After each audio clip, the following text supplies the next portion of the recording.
No es un fenómeno, vuelvo a repetir, como comentábamos antes, de como si fuera magia, que por unos determinados rituales desaparezcan los problemas de las personas. Eso no es real. Lo real siempre, en cualquier realidad humana, y más cuando es dolorosa y sufriente, incluso no solo para la persona, sino para la familia y su entorno, es que hay que trazar un proceso de estudio, discernimiento y reeducación.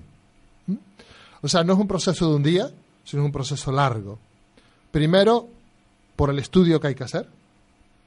Y segundo, porque hay que empezar a mejorar la calidad de vida de la persona.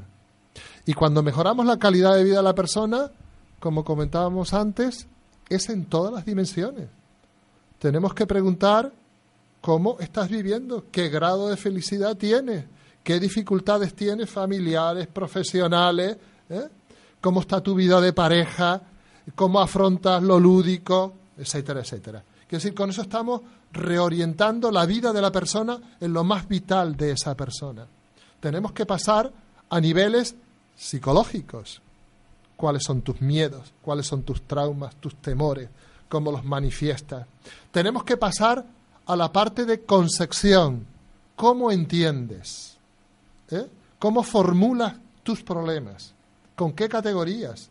Porque también hay que educar, evidentemente, estamos hablando de que los casos son religiosos, con personas religiosas, pero que pueden tener formulaciones inadecuadas de lo religioso que también hay que educar. Es decir, por usar una palabra genérica, puede haber patología física, patología psicológica y patología espiritual. Y todas hay que tratarlas a la vez. Como este tratamiento global desborda al exorcista, a la persona que trata este tipo de males, es inevitable el equipo interdisciplinar. Y es una experiencia normal, pues el poderse reunir con el psicólogo, con el psiquiatra, con el director espiritual, con el médico y él también. Porque cada uno está tratando dimensiones distintas de la persona, pero todas son recurrentes, porque la persona es una sola y le afecta a todas. Luego, estamos hablando de un proceso, una terapia que abarca todo, lo físico, lo psicológico y lo espiritual. En ese sentido, también la oración es otro refuerzo, que no es lo único, porque hay que ver el grado de integración familiar, social y religiosa que la persona tiene. Si en ese sentido los signos de rechazo de lo religioso pueden manifestar su propia problemática, bueno, pues habrá que reconvertir y retomar ese tipo de procesos educativos que le pueden ayudar, pues lo celebrativo y lo orante como creyente. Sí, entonces que el exorcismo no se limita a un ritualismo, a un rito de agua bendita y oración, que es lo que siempre se conoce. Porque como tiene su libro, su ritual propio, como cualquier otro aunque no es un sacramento, ¿no? Pero sí tiene también un ritual propio que también con el Concilio Vaticano se ha ido cambiando y se ha ido reformulando las oraciones, se ha ido adaptando, pero un ritual también muy muy elaborado, de mucha oración, de salmos que se hay que hacer junto con... El nuevo ritual es bastante sencillo. Permítame la nota de antes lo que comentaba de un conflicto interno. Por eso, cierta tendencia en ciertos exorcistas lo que quieren volver es a lo anterior. Con lo cual se ve la tendencia y el planteamiento, ¿no? No. El nuevo, y si hay que renovarlo para hacerlo todavía mejor y más ágil, mejor. Porque, vuelvo a decir, no está en la teatralidad. Creer que tiene más fuerza una fórmula en latín que en castellano es magia. Es magia, y eso no es teología. También es significativo que muchos de estos exorcistas de esta línea más teatral, pues la verdad que su capacidad de afrontar una nueva exégesis bíblica, una teología renovada, veces suele ser escasa. Con lo cual significa que no hay un aparato teológico, cognitivo, ¿no?, de conceptos que reformule con una comprensión nueva lo que significa la situación de sufrimiento espiritual que estas personas están padeciendo, ¿no? que conocemos casos en España. El del Vaticano creo que sí tendrá un poco más de formación, me imagino, pero hubo uno muy famoso en España que decía que se pasaba por todas las televisiones, además, diciendo cada disparate de lo que era, porque quería recuperar la figura tal cual el exorcista de la película. Y eso es lo que él vendía y publicaba libros explicando todas esas experiencias. En una posesión no siempre se tiene que notar nada de esto, nada paranormal, queremos decir, ¿no? Sino que a veces son cosas como lo paranormal no es determinante del fenómeno, ¿no? Lo paranormal, como bien comentaban por ahí, se puede dar con los extraterrestres, y no tiene nada que ver con una realidad de mal. Aunque muchas veces yo también creo que en la mitología extraterrestre representan ese tipo, ¿no? Cuando los extraterrestres de dormitorios, los extraterrestres de posesión, bueno, las abducciones, es cierto lenguaje parecido, ¿eh? Sí, hay cierta similitud, ¿no? De representar este tipo, pero ahora en otro ámbito. ¿Ya está? ¿Qué esperabas? ¿Cabezas dando vueltas? ¿Puré de guisantes? ¿Eh? La liberación puede llevar meses, a veces años. ¿Entonces sigue poseída? Sí. Sé que no me crees, pero... Dime, ¿un ladrón enciende las luces al entrar en tu casa? No. Prefiere que no se sepa que está ahí. El diablo igual prefiere que creamos que no existe. Cuesta entender que la falta de evidencia del diablo sea la evidencia del diablo. Sí.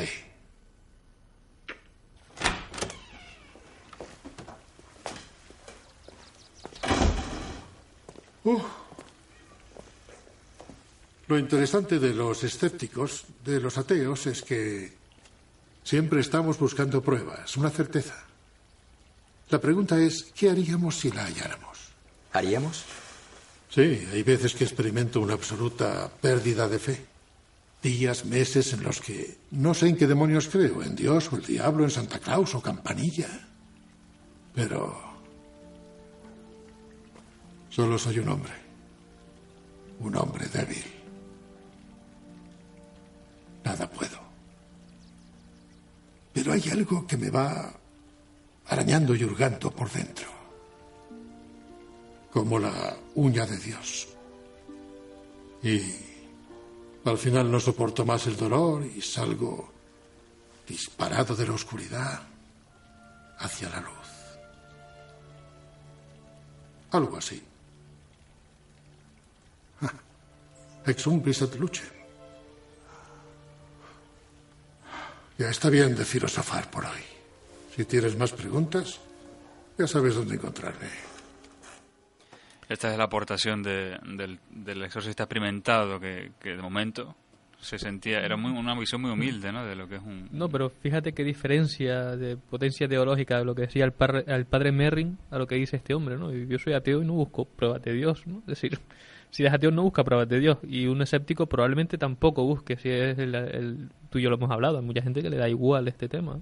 Sí, y lo que se da es el indiferentismo, ya no hay ni ateos ni creyentes, sino indiferentismo absoluto. Que la película jugaba siempre, antes de que se nos escape el tiempo, con el concepto del demonio como alguien personal, como alguien que es consciente que es un ser vivo y que quiere entrar por aquí y cómo hacer daño por allá. ¿Ese concepto del demonio como un ser personal existe realmente o es elaboración mitológica? Mira, es un tema importante, pero bastante difícil, ¿no? Porque si con eso lo que queremos decir es que no existe, pues no, existe. Existe en la experiencia personal, existe en la tradición y existe recogido además por ejemplo, por los evangelios. Porque un dato constatable que hasta los exegetas más escépticos afirman es que en la práctica de Jesús hubo exorcismos. Un dato constatable históricamente, ¿no? Entonces, eso ahí está. Pero el debate estaría qué estamos entendiendo cuando decimos persona. Porque si hablamos como persona, como sujeto, identidad, realización, felicidad, pues casi yo diría persona es Dios. Y antipersona es Satanás. Destruye lo que es ser persona. atenta contra la libertad, destruye la singularidad, anula a la persona. Entonces estamos hablando de eso, de no es una fuerza antagónica a Dios, porque el bien es la última palabra y lo que verdaderamente da dignidad a la persona. Lo destructivo no lo es, pero ojo, lo destructivo existe. Lo destructivo está, primero, en la experiencia inmediata de cada persona, en cuanto podemos ser sujeto de daño y de mal personal o al de al lado. Pero las cosas se empiezan a complicar cuando descubrimos que el daño no lo tengo yo, sino que viene heredado. Entonces el daño va más allá de mi libertad, es herencia. El mal viene estructurado. Pues ¿por qué una población nace pobre y marginal y otros viven a costa de ella? No tiene la culpa, y posiblemente no tiene la culpa, en principio ninguno de los dos, pero te viene dada esa estructura de mal. ¿Y por qué no el mal más allá de la propia libertad humana, existente como tal? Entonces, es una cosa para pensarla, ¿no? El poder que tiene realmente el mal. Lo que pasa es que de lo que estamos convencidos los creyentes, que la última palabra no tiene el mal. Y que no hay que tenerle miedo al mal. El mayor peligro que puede haber es creerle y aceptar y tenerle miedo al mal. Porque si le tienes miedo al mal, es el primer acto de que el mal te está dominando. Tienes que vencer al mal. Recuerdo que, otra vez, aunque cite a lo mejor una escuela no muy reconocida hoy, como es el psicoanálisis, decía que la primer síntoma de superación de un trauma era, primero, darle nombre. Vencer el miedo al miedo era el primer mecanismo de superación traumática. Bueno, pues eso también es lo que llamamos mal, satán, demonio, o como quieran. Es toda la potencia negativa que existe en mí, en la historia, en la realidad, independiente de mi propia libertad, que atenta contra mí. Y está ahí. Pero en la medida en que yo soy más fuerte, y lo soy, el mal me hará daño porque no podrá evitar que el otro me pise, pero no podrá derrotarme. Uh-huh. Que digamos que es el mensaje positivo con el que se queda esta película y con el que se queda también El Exorcista, aunque siempre en las dos películas siempre hay termina la película como con el aire ese de que sí, esto es una victoria parcial, pero esta no es toda la victoria. Yo creo que por mantener ese concepto que tú tienes de generalizar el mal, no en esta experiencia tan concreta y tan física, sino sí, tenemos ahora esta victoria de esta niña o de esta persona, pero aquí no se limita el mal, es mucho más que esto, ¿no? Sí, ¿recuerdas? El gran mensaje, por ejemplo, de la Biblia en su totalidad, es que ahora estamos en la lucha. El gran proyecto de Jesús es instaurar el reino del bien, el reino de la paternidad del amor de Dios. Pero dice, ojo, hay antirreino.